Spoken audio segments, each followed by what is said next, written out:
열카.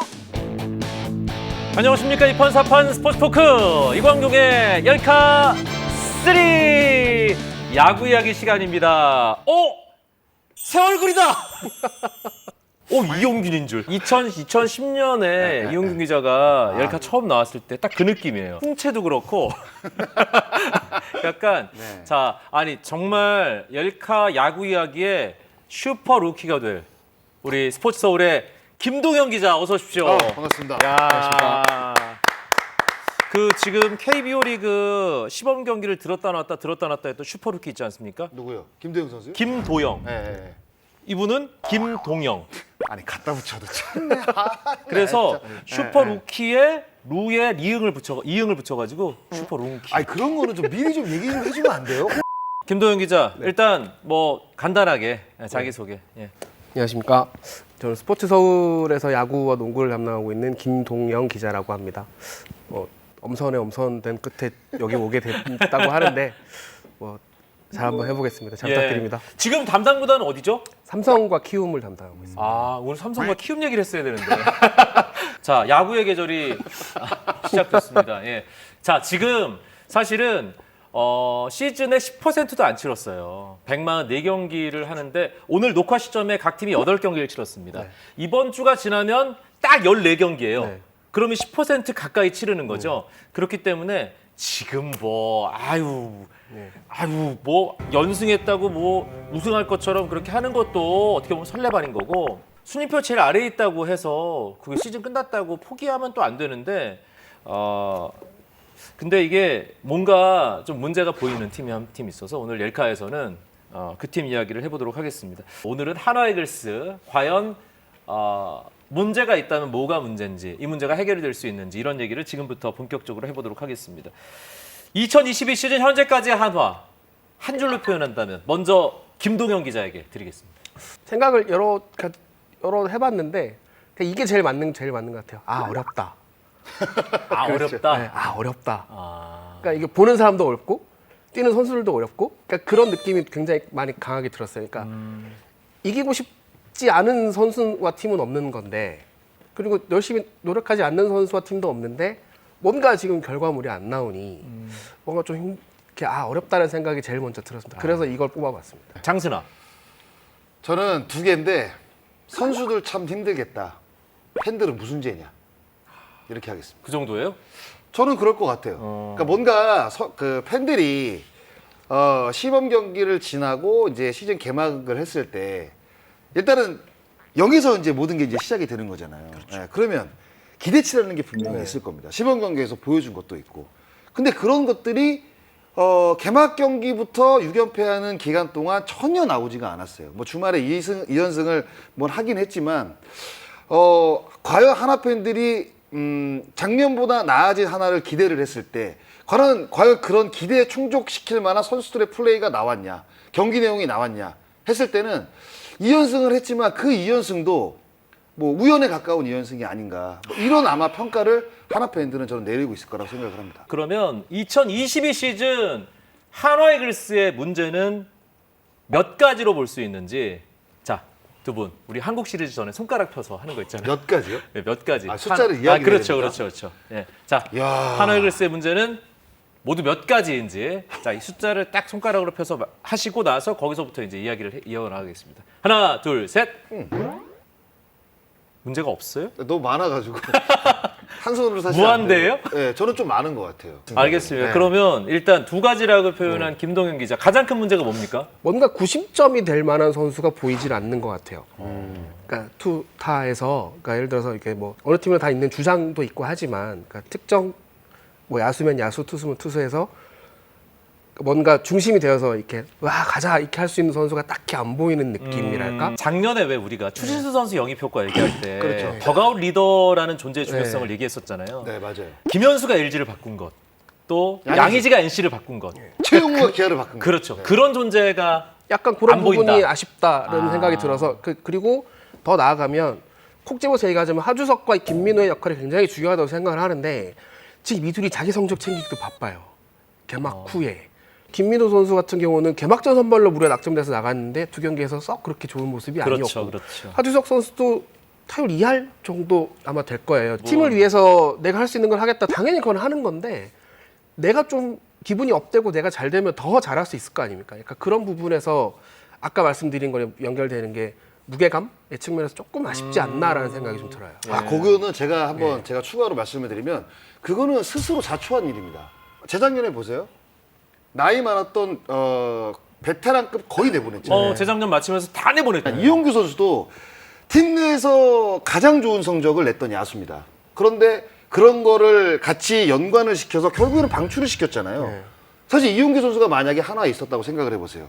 그런 구심점 역할 저는 이용규 선수가 해줄 거라고 생각을 합니다. 일단 에버리지 플레이어. 네. 평균치는 어느 정도 하고 거기서 하주석과 김민우라면 위쪽의 성적을 반드시 기록을 해줘야 되는 선수인데 그렇죠. 네. 그 아래쪽에 있으니까 네. 팀을 뭔가 90점이 돼서 리드를 하는 그런 역할을 하는 게 본인이 좀 자격지심도 생길 수 있는 거고 네. 상황이 어렵다. 이 두 선수는 사실상 베테랑 대우를 받으면 안 돼요. 예. 지금 몇 시즌 치르면서 기량이 아직까지도 지금 발전하고 있는 선수들입니다. 그러면 그 선수들 위해 성적을 내면서 자기가 의지할 수 있는 그리고 본받을 수 있는 선배들이 그래도 토탈에 1명, 2명 정도는 배치가 돼 있어야 되는데 그런 것들이 이제 배치가 되지 않다 보니까 굉장히 힘들어하는 거죠. 예. 그 힘들어하는 게 결국에는 이제 그라운드에서 플레이로 나오는 겁니다. 중간쯤에서 아래도 보고 위도 보고 이렇게 해야 되는 선수들인데 위가 갑자기 훅 사라지니까 내가 원하지 않은 상태에서 올라와 버렸잖아요. 내 위치가, 팀 내 위치가. 그렇죠. 그러면 이게 붕 뜬다는 표현을 쓰면 어떨지 모르겠는데 약간 좀 그런 상태가 된 붕 거죠. 뜬다는 표현이 딱 맞아 떨어져요. 예. 그렇게 딱 된 거죠. 네. 두 번째 문제 뭡니까? 좀 뜬구름잡는 얘기일 수도 있지만 패배의식이라고 생각을 해봤으니까 너무 지니까. 그러니까 제가 언뜻 작년에 들었던 얘기인데 그러니까 재작년 그러니까 KT의 2020 시즌 네. 그때 3위 했잖아요. 네. 그때 황재균 선수였던 것 같은데 자꾸 이제 경기를 하는데 이기고 연승을 하고 하니까 자기들끼리 그러니 야 우리 왜 자꾸 이겨 이런 얘기를 했다는 왜 거예요. 안 지지? 이거죠. 네. 정확하게 표현하면 네. 우리 왜 안 져? 네. 가 되는 거예요. 그 분위기거든요.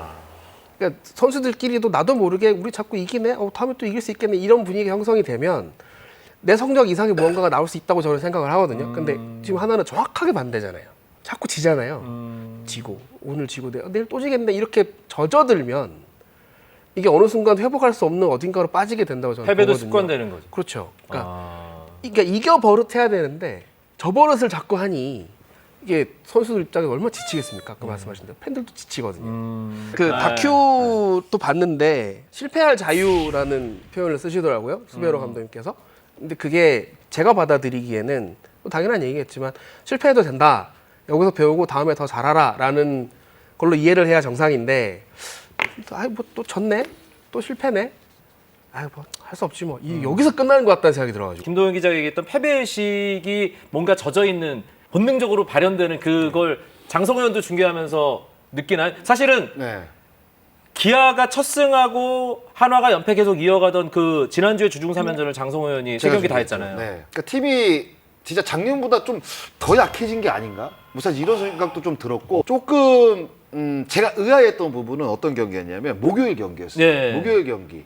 그러니까 4연패를 당하고 있는 한화였는데 라인업이 굉장히 많이 바뀌었습니다. 그 정은원 선수가 유격수로 선발 출전한 경기죠. 근데 정은원 선수가 2018년도에 유격수를 본 적이 있어요. 그리고 작년 시즌 이루수 골든글러브를 받았던 선수입니다. 그렇죠. 그러면 정은원 선수가 과연 단 한 경기지만 유격수 연습을 했을까요?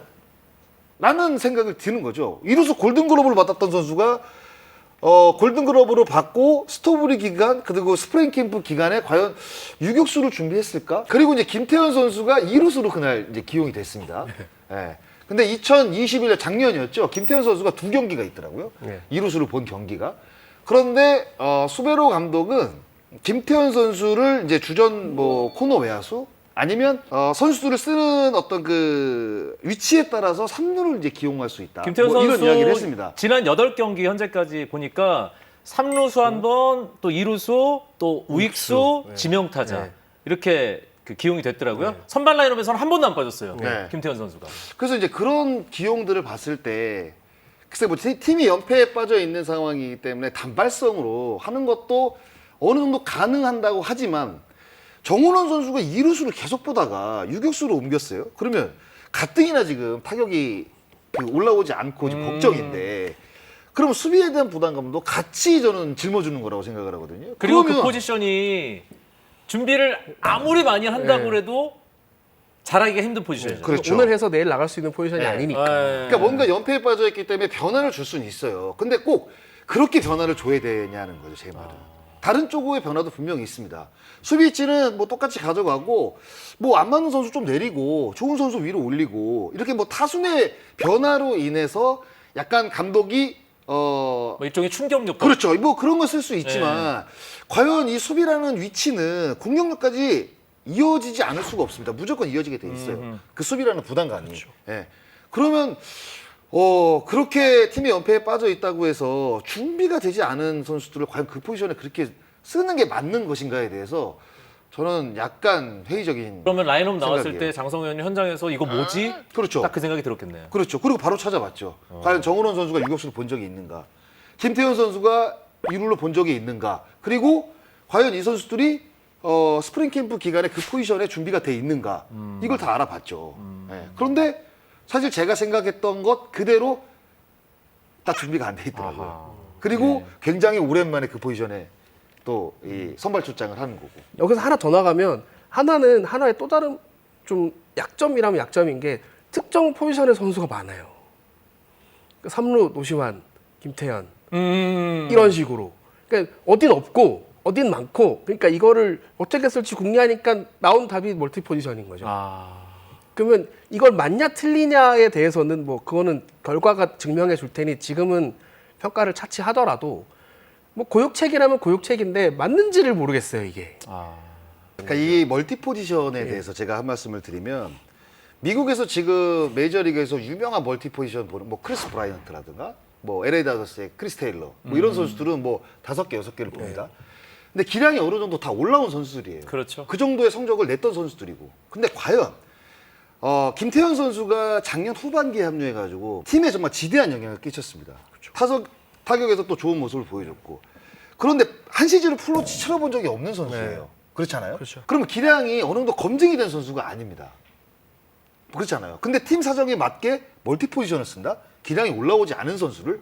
기량이 올라온 선수들도 멀티 포지션을 힘들어합니다. 그렇잖아요. 정체성이 흔들리고. 제가 뭐 타격이 뭐 좋았던 시기에도 이 멀티 포지션은 힘들었습니다. 근데 김태현이라는 선수는 저는 개인적으로는 뭐 우익수에 딱 심어놓든가 뭐 어디다 심어놓든가 이렇게 딱 했으면 오히려 타격 성적이 시즌 초반보다 계속 저는 어느 정도는 살아났을 거라고 생각을 해요. 본인도 좀 편안하겠죠. 예, 그렇잖아요. 그러면. 네. 저는 딱 박아놓고 써야 된다고 봐요. 그러니까 그 선수에게는 사실 수비력에서 많은 걸 기대하는 건 아닙니다. 그렇잖아요. 김태현은 결국 공격력이라고 정말요? 하죠. 그렇죠. 그러면 네. 공격력을 극대화하기 위해서는 과연 어떻게 김태현을 활용을 해야 되냐 많은 생각들을 할 거란 말이에요. 그럼 과연 멀티 포지션이 답일까요? 저는 아니라고 봐요. 한화 라인업 보니까 좌익수와 우익수가 엄청나게 자주 바뀌어요. 네. 좌익수 갔다가 우익수 가고 터크먼은 또 중견수 계속 하다가 좌익수로 시즌 시작했었잖아요. 그 터크먼 선수는 지금 뭐 하나 이글스 내에서도 뭐 타격이 가장 좋고 지금 좋은 성적을 내고 있는데 이 선수는 결국에는 중심을 잡아줘야 되는 선수입니다. 그럼 이 선수는 결국 그냥 주전 선수예요. 뺄 수도 없는 선수고 네. 빼서도 안 되는 선수인데 지금 타순을 뭐 네. 8경기에서 고정 타순이 1번 정은원, 3번 터크먼, 네. 4번 노시환. 네. 이 세 선수만 8경기 고정으로 나왔어요. 네. 네. 네. 그러니까 이 세 명의 선수는 포지션을 바꾸면 안 된다고 생각을 해요. 저는.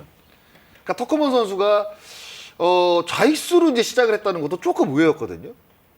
중견수로 뭐 경험이 없는 것도 아니고 중견수를 딱 박아놓고 그리고 김태현을 이제 우익수로 딱 쓰고 그래서 이제 김도환 기자가 저번에 이야기했던 FA로 좋은 외야수를 한 명 잡았으면 네. 어땠을까라는 생각이 딱 드는 거기에 거예요. 더가웃 리더가 될 수 있는 그렇죠. 그런 캐릭터의 선수. 예. 저도 같은 생각을 네. 했어요. 그러니까 좋은 외야수들이 FA 시장에 많이 나왔었잖아요. 그렇죠. 그러면 예를 들어서 김현수 혹은 박혜민 같은 선수가 있었다면 데리고 왔다면 지금처럼 이렇게까지 흔들릴까라는 생각은 들진 않아요. 개인적으로. 그러니까 둘 다 박혜민 선수 같은 경우 삼성에 주장을 했고 팀 내 평판이 좋았고 이렇게 성격도 좀 활발하고 그래서 잘 이렇게 으쌰으쌰를 잘 하거든요. 김현수 선수가 LG에서 어떻게 팀을 바꾸는지 너무 잘 아는 얘기니까. 그렇죠. 가장 필요하고 가장 확실한 물건은 사실 일단 사는 게 맞잖아요. 네, 그러니까 내가 경제적인 여유가 있으면 형편이 그렇죠. 괜찮으면 돈이 있어서 저 매장에 진열대에 좋은 매물들이 나와 있고 내가 사면 되는데 안에 걸 막 닦고 있는 거잖아요 지금. 내가 갖고 있는 것들을 다 쓰겠다고. 그러면 분명히 한계가 나타날 수밖에 없죠. 왜냐면 이게 이것보다 저기가 더 좋은 건데 안 좋은 걸 자꾸 고치고 수리하고 있으니 아쉬울 수밖에 없죠. 제가 오늘 방송 준비하면서 하나이글스에서 확실하지 않은 위치, 그 포지션을 따져봤더니 일단 일루가 있고요. 그렇죠. 코너웨어 두 자리도 지금 불확실하고요. 어떻게 보면. 그렇죠. 네. 그 지명타자 자리도 불확실하고요. 그렇죠. 5선발도 불확실하고요. 마무리도 지금 나는 마무리다 경쟁 체제 선언했잖아요. 물론 정우람 선수가 일단은 시즌 초반에는 기회를 부여받고는 있지만 예. 팀이 이렇게 불확실한 데가 많으면 이게 굴러갈까라는 생각이 계속 드는 거죠. 두 분 말씀하시면서 그 생각이 더 강해지네요. 외야 FA를 사실 영입 안 했다는 것도 조금 의외였지만 그러면 뭔가 그 비플랜이 있어야 된다고 저는 생각을 하거든요. 그럼 그 비플랜이라는 게 뭐냐? 과연 박아놓고 쓸 수 있는 좋은 신인이라든가 가능성이 있는 선수들이 있어야 되거든요. 있는 경우에 과연 FA 영입 안 하고 우리는 그 자리에 뭐 한두 시즌 정도 어떤 선수를 기용을 해서 그 선수가 커가는 걸 한번 지켜보겠다. 이런 선수들이 사실 있어야 됩니다. 그럴 경우에는 FA 영입 안 하는 거 네. 어느 정도 이해가 돼요. 네. 그렇죠. 그런데 그런 선수들도 보이지 않고 외야 두 자리가 지금 계속 다른 선수들로 대체가 되고 있단 말이에요. 네. 그러면 매일 경기에 나가는 선수들도 사실 타격 컨디션 잡기가 어려운데 한 경기 치고 빠지고 못 치면 빠지고 한두 경기 치고 못 치고 빠지고 다른 선수가 나가고 그럼 그 선수는 잘할 것 같습니까? 제가 봤을 때 쉽지 않아요. 네. 굉장히 어렵습니다. 지금 예. 노수광, 이원석, 임종찬, 장훈호 이런 선수들 계속해서 지금 테스트를 받고 있는 그렇죠. 그런 느낌. 주전 라인업 특히 각 팀을 보세요. 투수, 포수 많으면 좋다고 합니다. 내야 많으면 좋아요. 근데 외야는 수두룩합니다. 각 팀만 봐도 보더라고. 그렇죠. 근데 그 많은 선수 중에 외야 한 자리를 못 채운다는 거는 저는 문제가 있다고 보죠. 외야는 각 팀마다 너무 많아요.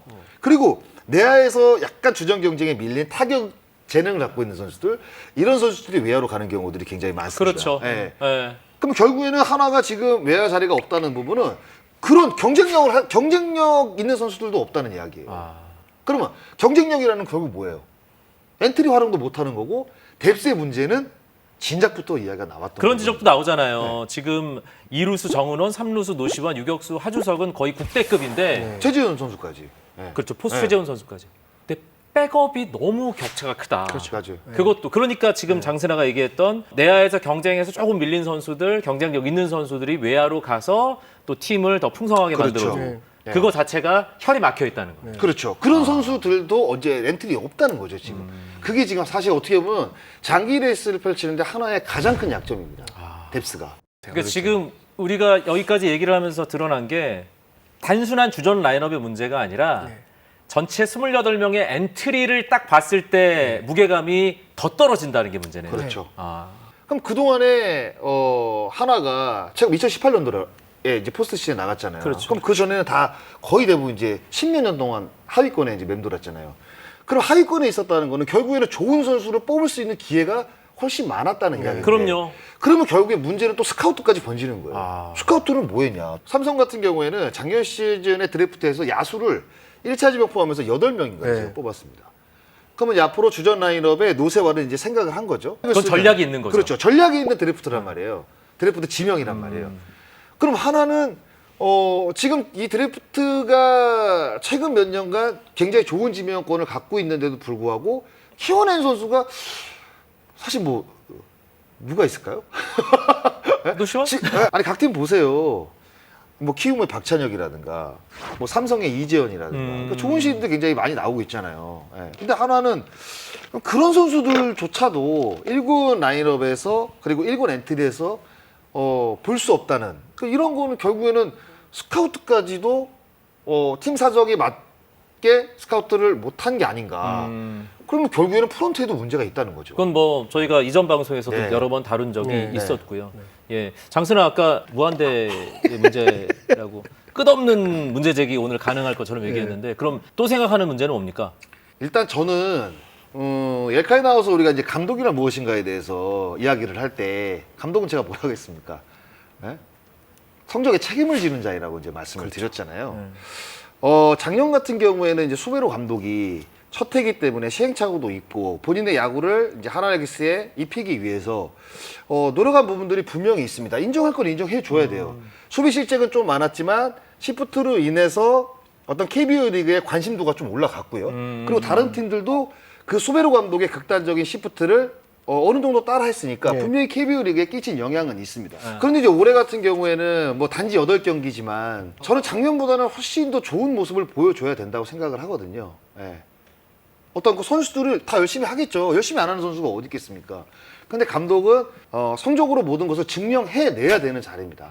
예. 그래서 작년보다 과연 이 하나가 경기력이 좋아졌냐고 저한테 물어보신다면 저는 내라고 뭐 자신 있게 대답 못할 것 같아요. 오히려 더 경기력이 좀 떨어졌으면 떨어졌지 더 올라오진 않은 것 같습니다. 아니 근데 그건 지금 아닌가, 결과에 이래서. 대한 네. 얘기만 장신아가 했는데 네.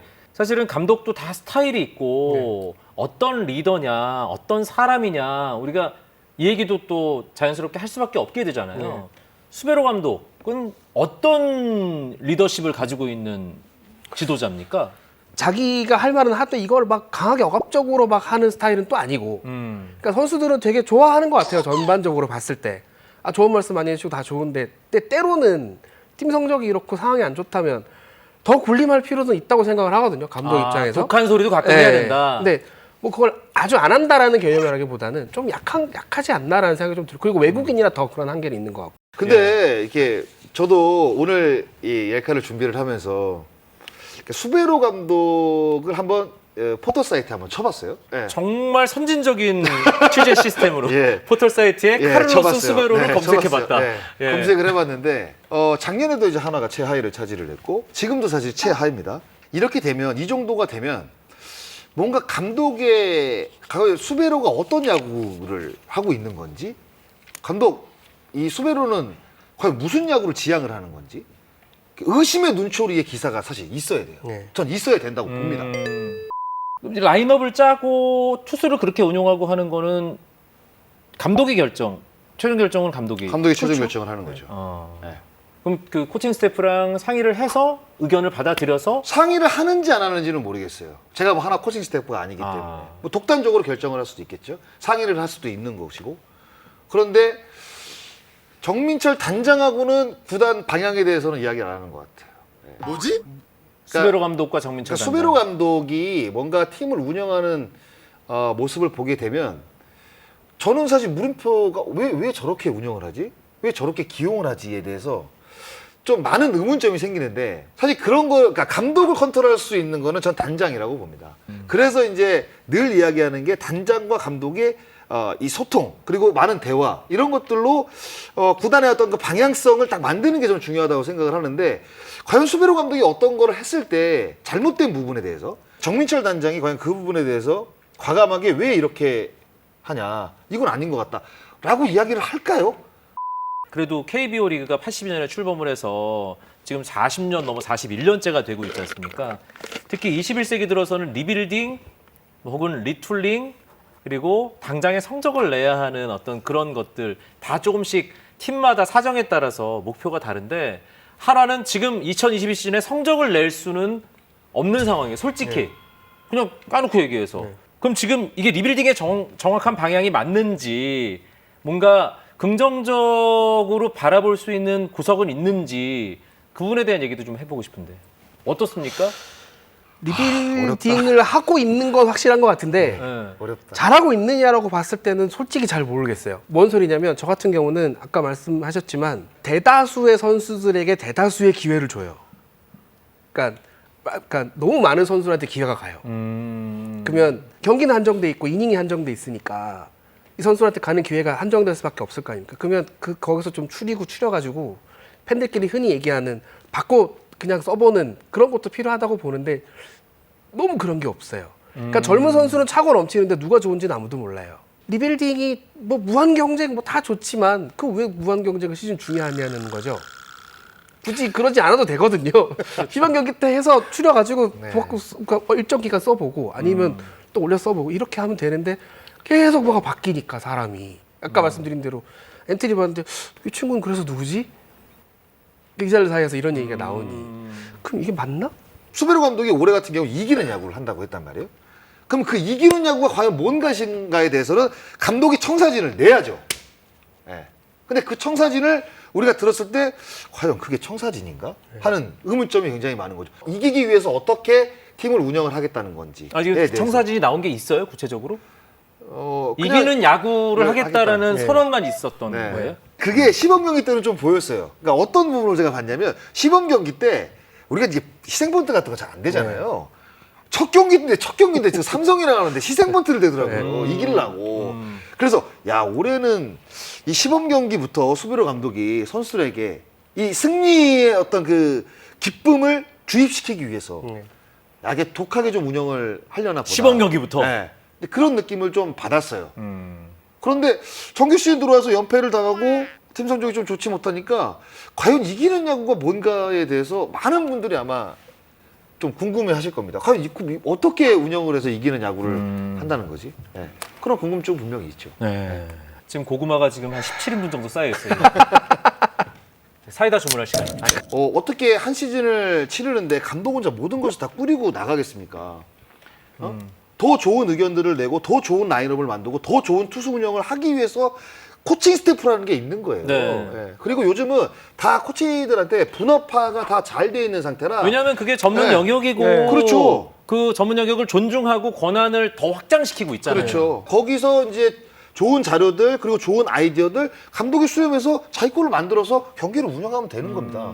이게 사실 감독의 어떤 역량이거든요. 이게 프런트와의 유기적인 소통과 의견을 받아들이는 것, 네. 그리고 자기가 지금 꾸려놓은 코칭 스태프, 각 영역별로 그 코칭 스태프의 전문성을 인정하고 그렇죠. 의견을 받아들이는 것. 그런 것들이 사실은 감독이라는 리더가 해야 될 네, 역할인데 그게 좀 잘 안 된다라는 얘기가 좀 있기는 있더라고요. 그렇죠. 네. 아. 그러니까 뭔가 코치들한테 권한을 줘가지고 좋은 아이디어가 있을 때 감독이 그걸 써요.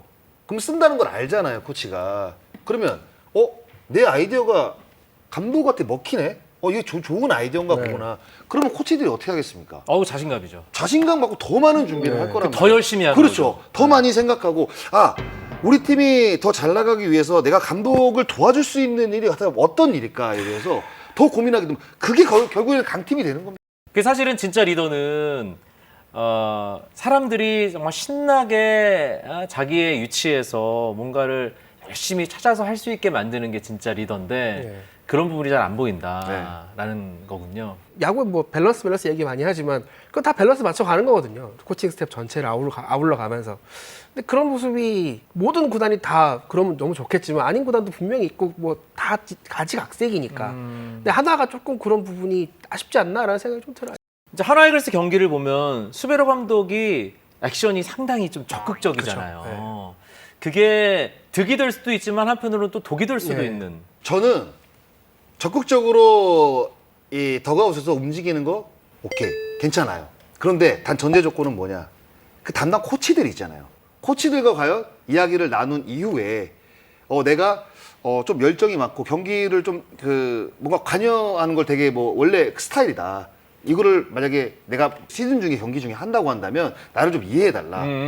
이런 대화가 만약에 있는 상태라고 한다면 감독이면 할 수가 있죠. 그렇죠. 감독은 덕아웃 리더니까. 최종 책임자니까. 네. 근데 그렇게 하는 건 좋은데 전제 조건은 코치들하고 충분한 대화를 나눠야 된다. 네. 코치를 설득을 시켜야 된다. 저는 이렇게 생각을 합니다. 근데 야구라는 스포츠가 원래 선수들이 하는 겁니다. 그렇죠. 네. 감독의 개입이 가장 적은 스포츠가 이 프로야구라는 스포츠예요. 근데 이제 기본적으로 라인업을 이제 비교를 해봐도 하나이글스는 저는 시간이 조금 더 필요하다고 생각이 네, 들어요. 저도 같은 생각. 네. 이거는 어쩔 수가 없습니다. 조금인가요? 그건 모르죠. 선수의 성장 속도에 따라서 이게 뭐 1년이 될 수 있고 2년이 될 수 있다고 저는 생각을 해요. 그런데 기본적으로 갖고 있는 인재풀 그리고 라인업 9명을 비교를 했을 때 사실 좀 부족한 건 사실입니다. 하나이글스가. 그럼 이거를 채워나가기 위해서 과연 현장과 프론트가 어떤 플랜을 갖고 어떤 매뉴얼을 갖고 앞으로의 한화의 몇 년을 어떻게 운영을 할 것인가에 대해서는 프론트와 현장이 해야 될 몫이죠. 근데 저도 같은 생각인 게 시간은 분명히 필요합니다. 필요한데 그게 조금 필요할지는 모르겠으나 말씀하신 대로 결국 이 야구는 선수가 하는 거기 때문에 문제가 선수라면 답도 선수들한테 있겠죠. 그렇죠. 그러면 선수들이 제일 앞서 말씀드렸던 대로 구심점을 찾고 이 구심점을 중심으로 뭉쳐서 한 번, 두 번 이기고 성과를 내기 시작하면 어느 순간 팍 튀는 순간이 있을 거예요. 저는 한화가 작년 1년 동안 꼴등을 했지만 성장하지 않았다는 생각은 안 들거든요. 네. 분명히 성장한 선수들이 있지 않습니까? 그렇죠. 그럼 그게 한 명, 두 명 쌓이면 그것도 약간 이렇게 전염이 된다고 봐요. 그 분위기도 그렇고 능력도 그렇고. 그러면 그 시간을 최대한 짧게 만드는 게 베스트인데 그걸 아무도 장담을 할 수가 없으니 어쨌든 뭐 외부인 입장에서 지켜보는 것밖에 없잖아요. 아, 예. 열카? 오늘 구성안의 마지막 줄이 이렇게 써 있습니다. 이런 문제들을 해결한다면 2022 시즌 한화이글스는 몇 위로 시즌을 마무리할 수 있을까요? 이 질문에 대한 답은 여러분께 맡기도록 하겠습니다. 예. 그리고 한 줄 요약을. 예. 김동현 기자. 계속 이러다 큰일 난다로 해봤어요. 강렬하다. 강렬하다. 장순아. 저는 힘내자 독수리어로 하겠습니다. 선수들이 최선을 다하지 않는다고 저는 생각 안 합니다. 당연하죠. 네, 그리고 한화이글스 팬들은 충분히 팀 그 선수들을 보면 다른 팀과 비교했을 때 조금 처지는 부분도 분명히 알고 있을 거예요. 이기는 경기보다 지는 경기가 앞으로 조금 더 많을 것이다. 그 기간이 언제인지는 모르겠지만 그런 부분에 대해서 다 알고 계실 거라고 생각을 합니다. 결국에는 좋은 성적이 나기 위해서는 힘을 내야 됩니다. 힘을 내요 독수리요. 힘을 내자 독수리요로 하겠습니다. 예. 클럽하우스 그 한화이글스 2021 시즌 다큐멘터리에서 스베로 감독이 했던 얘기 중에 이제 실패할 자유라는 표현도 있었고요. 또 승리를 통해서 배우는 것보다 패배를 통해서 배우는 게 훨씬 많다. 패배를 통해서 모든 것을 배운다. 이런 얘기도 있습니다. 하지만 이 한화이글스 팬 여러분들은 너무 지니까. 이기면 즐겁고 지면 아픕니다. 예, 팬 여러분들을 생각해서 빨리 지는 것보단 이기는 날이 많은 그런 이글스의 야구를 그리고 옐카가 더 이상은 좀 까지 않는 그런 이글스의 야구를 기대하면서 오늘 슈퍼룬키 데뷔전 옐카 야구 이야기 장스라 스포츠서울의 김동현 기자와 함께 했습니다. 고맙습니다. 고맙습니다.